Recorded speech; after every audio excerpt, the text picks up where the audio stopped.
In the vibrant 50s, Jayne Mansfield rocketed to fame as the cheeky, larger-than-life answer to Marilyn Monroe. She lived a life full of fame, but it didn't come without hardship, several tumultuous love affairs, and an eventual downfall.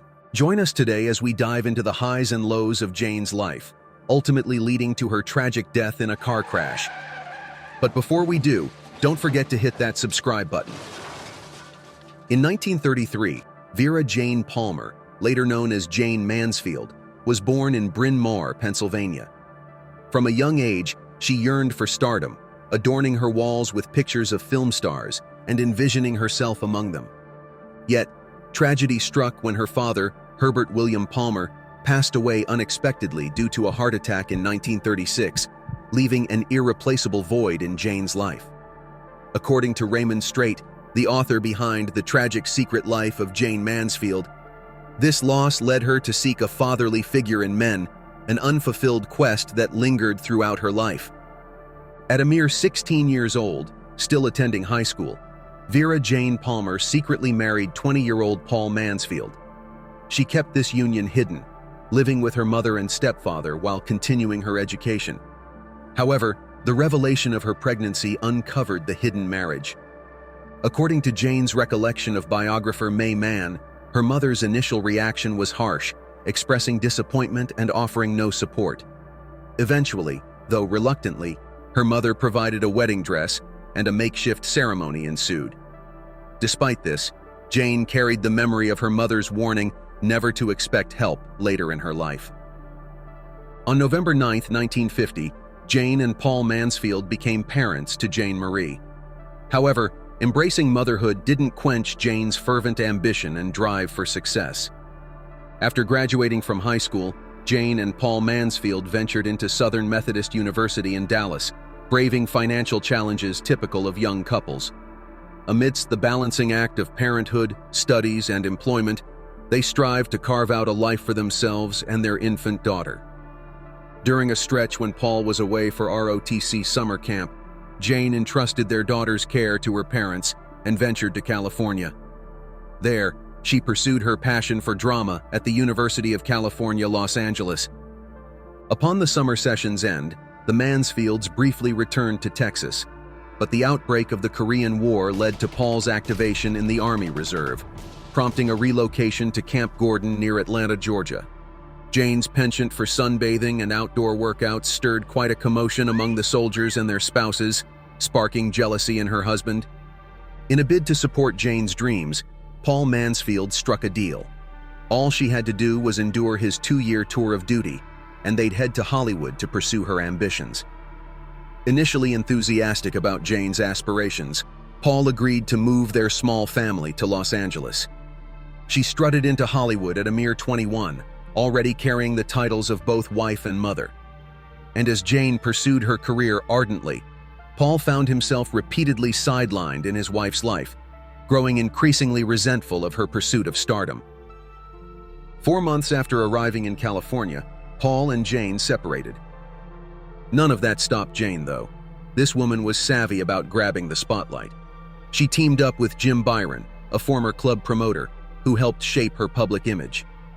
As recounted in the biography Jayne Mansfield, a Biography, Byron scored her a meeting with a Warner Brothers producer who initially suggested she should prioritize being a wife and mother, a familiar spiel to countless other aspiring starlets.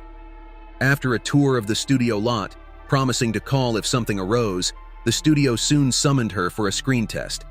In a matter of days, she secured a 7-year contract with the studio. Initially, Jayne seemed on the cusp of stardom. She reveled in strolls around the Warner lot with top movie celebrities, basking in the studio's promotional spotlight. But her 7-year deal didn't yield much work. Warner Brothers eventually dropped Mansfield after 4 largely unimpressive films. In July 1955, she landed a leading role in George Axelrod's play Will Success Spoil Rock Hunter, which became a Broadway hit, finally propelling her into the limelight. However, 20th Century Fox, eager to secure her, bought the play's rights and signed her to a new 6-year contract, grooming her as a key star. From the onset, critics dismissed Jayne as a caricature of Marilyn Monroe. Her star-making role in George Axelrod's 1955 comedy pegged her as Rita Marlowe, a stereotypical blonde with a breathy voice, echoing Monroe's persona. There was a time when Monroe herself sighed when asked about Mansfield. According to her, Jayne did nothing but mimic her, but she emphasized that it was a poor imitation for both of them. She even joked about suing her, hinting that while it's meant to be a compliment, she made it all a bit too crass. However, Jayne shrewdly crafted her persona, channeling a dumb blonde image for maximum impact despite her intelligence, fluency in 5 languages, and musical talent. While Monroe despised her public image, Mansfield craved attention.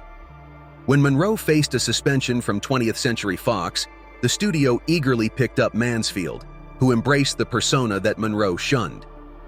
According to playwright George Axelrod, Mansfield relished being Marilyn while Monroe abhorred it. Mansfield didn't tiptoe around the rivalry. She set her sights on John F. Kennedy to stir things up with Monroe. And once she landed the president, she cheekily quipped, "Bet Marilyn's seeing red." By 1958, she tied the knot with Mickey Hargitay, who became her second husband, an actor and muscle man. Their love story spun 3 kids, including the famous Mariska Hargitay, and some Hollywood collaborations. 3 marriages, 5 kids, and a stack of affairs. That was Mansfield's tale. And she didn't shy away from her sex symbol status. She even strutted for Playboy, saying that sex is natural and the drama around it is way too much. Her love roller coaster was prime fodder for the tabloids, and she leaped over lines that other stars wouldn't dare to touch. Street photographers were getting an eyeful of her assets. Plus, she was the first American star to strip down for the big screen in Promises, Promises in 1963. Jayne, in a 1957 interview, expressed her desire to resonate with everyday people as a sexy, friendly, down-to-earth girlfriend. Luckily, her career took off at 20th Century Fox with The Girl Can't Help It, a successful rock and roll comedy. She also ventured into a rare dramatic role in The Wayward Bus, a film adaptation of a John Steinbeck novel, which earned her a Golden Globe. With fame came the trappings of success: Mansfield's Hollywood mansion, a Jaguar, and a lavish lifestyle. But her career peaked with The Sheriff of Fractured Jaw in 1958. By the 1960s, the era of the blonde bombshell waned, relegating Jayne to low-budget films and forcing her to decline roles due to pregnancies. Fox eventually ended her contract in 1962. In reality, her notoriety didn't stem from a defining role, but from her self-promotion. She pushed the envelope, foreshadowing today's reality stars. Her publicity stunts, like the wardrobe malfunction and a revealing incident with Sophia Loren, fueled her fame, but eventually turned public opinion and the studio against her. In 1964, Mansfield joined the revival of the play Bus Stop, missing out on a role in Gilligan's Island due to a misjudged career move. Her tumultuous love life, marked by affairs, divorces, and intense romances, overshadowed her career as well. Substance abuse and a tumultuous relationship with her attorney Sam Brody marred her final years, marked by a declining career and personal turmoil. When news broke of Marilyn Monroe's sudden passing in 1962, this typically gutsy actress suddenly whispered, "Maybe I'm next." And her words didn't turn out to be very far from the truth. 5 years after Monroe's passing, tragedy struck the world of entertainment again, with Jayne's untimely death in a devastating car accident. In the early morning hours of June 29, 1967, Mansfield was on the road from Biloxi, Mississippi, heading to New Orleans. Fresh from a nightclub performance, she aimed to make a television appearance the next day in New Orleans. On this drive, Mansfield rode up front with driver Ronald B. Harrison and her beau Samuel S. Brody. In the back rested 3 of her children, dozing away. At around 2 a.m., disaster struck. Their 1966 Buick Electra collided with the rear of a trailer truck, tragically claiming the lives of everyone in the front seats. The heavy fog, part of a nearby mosquito eradication setup, likely obscured Harrison's view of the truck until it was too late. When authorities arrived, Mansfield's kids in the back seat miraculously survived, The impact took the lives of the adults in the front and even claimed the life of her pet dog. Jayne herself was pronounced dead on sight. Speculation erupted after the accident, hinting at her supposed decapitation during the crash. The photos released after the accident fueled these stories, especially when her wig flew off, creating the illusion of a severed head in some pictures. Although the police report noted a ghastly injury to her head, it wasn't a complete decapitation. Her death certificate revealed severe skull injuries, closer to a severe scalp injury than total decapitation. However, the beheading tale persisted, even making its way into the movie Crash in 1996.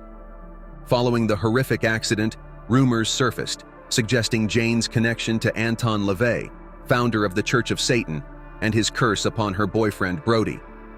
Mickey Hargitay, along with her two brothers, survived the crash that killed their mother. Hargitay recalled her mother's multi-dimensional life, diverging from her public image. Reflecting on the loss, Hargitay embraced it and found inspiration from her mother's vivacity.